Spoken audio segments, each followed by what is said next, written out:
Palanpur traffic નિવારણ સમિતિ દ્વારા કલેક્ટર સાહેબની શુભેચ્છા મુલાકાત કરી જાહેરનામા બદલ તેમનો આભાર વ્યક્ત કરાયો।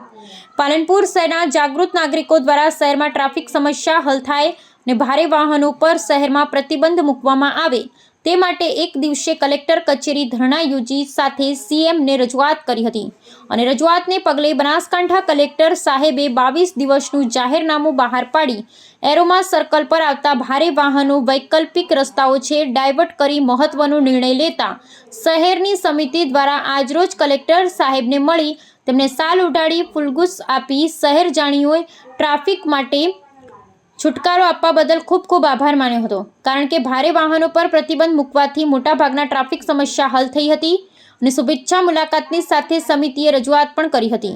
જાહેરનામું લંબાવવામાં આવે ત્વરિત શહેરમાં ટ્રાફિક સમસ્યાનો નિકાલ હલ થાય તે માટે પુલ બનાવવા અથવા અને બાયપાસનું કામ ઝડપી પૂર્ણ કરવામાં આવે। આ સમિતિના સભ્યો સાથે વરિષ્ઠ નાગરિકો સાથે હાજર રહ્યા હતા। સમિતિ દ્વારા જ્યાં સુધી કાયમી ધોરણે ટ્રાફિક સમસ્યા હલ ન થાય ત્યાં સુધી લડાઈ ચાલુ રહેશે। આગામી દિવસોમાં મુખ્યમંત્રીને મુલાકાત કરવામાં આવશે અને આ સમસ્યાને ઝડપી ઉકેલ લાવવામાં આવે તેના માટે રજૂઆત કરવામાં આવશે।